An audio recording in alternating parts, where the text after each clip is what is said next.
Ayan guys, so ito yung Ruby Pineki na minarikot natin. So ito na, may mga roots na siya. So what we have to do is, lagyan na lang natin siya ng lupa. Para mas siya, mas mabuhay siya. Dito muna siya for the meantime. Tsaka natin siya ilipat. Guys, mas malaki kapag lumaki na siya.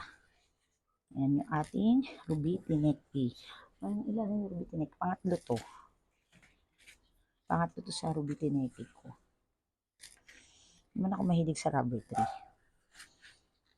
Gustong gusto ko ang rubber tree, guys. Ayan.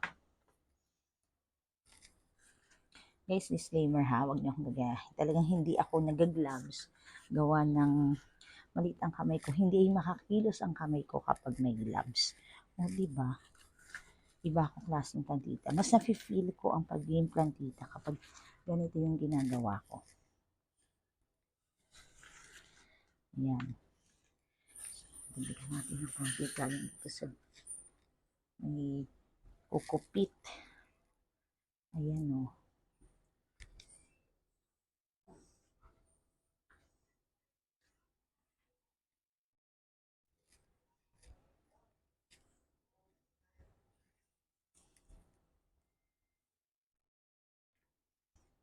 Talaga na buhay mo sa lahat ng strawberry.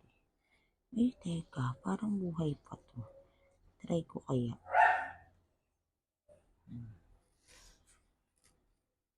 Charan! Ayan na yung ating Ruby Pineki. Next natin guys, ito hindi ko alam kung anong tawag sa rubber tree to, pero nagustuhan ko siya nung nandun kami sa Pangasinan. So ayan na siya. Rooted na talaga siya. Kita nyo. Masyado na siyang maraming roots. So kailangan na talaga siyang ilipat kasi hindi na siya nagwo-work dito. Dun sa maliit niyang paso. So ayan. Kailangan naman maglipat guys. Huwag natin pahirapan ang ating life. So dadagdagan na natin ito ng lupa.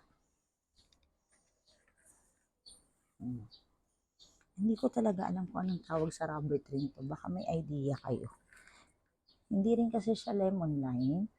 Mukha lang siya lemon lime. Pero hindi kasi mahaba yung dahon niya. So ang gagawin ko dito, hindi ko to didiligan guys. Hahayaan ko siya mag-establish. No? Hindi ko siya didiligan. Hayaan ko siyang mag-grow dyan. Diba? Ang ganda niyan. Para pwede natin i-display sa loob ng bahay kapag established na siya. Hindi ko na tinanggal yung kahoy dyan guys na andyan na siya talaga. Ayan. O, diba? Tapos mamaya try natin mag-trim ng rose.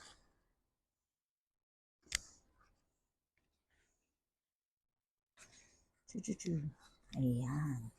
See? Oh. Ito na yung ating another rubber tree, pero hindi ko alam kung anong tawag sa rubber tree na to. Baka may idea kayo guys, anong tawag sa rubber tree na to. Tapos next natin, itong filo na to, Congo daw to Congo, red Congo. So tingnan natin ha, kung kakasya siya dito sa paso na to. Pag hindi, for the meantime ka muna. Ayan, tingnan niyo, rooted na siya guys. Sobrang dami niya, it's very healthy. So, kailangan na talaga siyang ilipas sa medyo malaking paso. Yan, ilalagay natin to dito sa baba. Kasi akit natin yung ibang filo sa taas.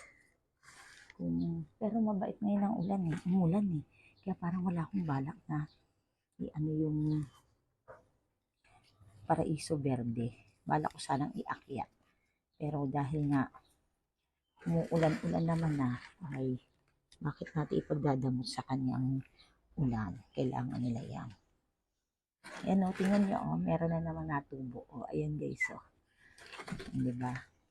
So, madali na mag-alaga ng filo. Pero, syempre, pag hindi mo talaga sa nadidiligan, namamaalam talaga sila guys. So, kailangan, pag plantita ka, hindi dahil puso siya or kasi ang laking hobby kasi ng pagpaplantita or pagtatanim para sa akin ha. yung inyong mental health, natutulungan ito, tsaka natututo kang mag-alaga. Ayan. O, ayan guys, o, flex ko lang. O, ayan, tapos na siya. Tapos ito rin, tapos na, o. Yung ating Rubitineki. Establish natin. Ginaganan yan guys, pinipress. O, di ba? O, tapos itong isa. Mabuhat. Ayan. Di ba? O, tatanim tayo ng bago ngayon.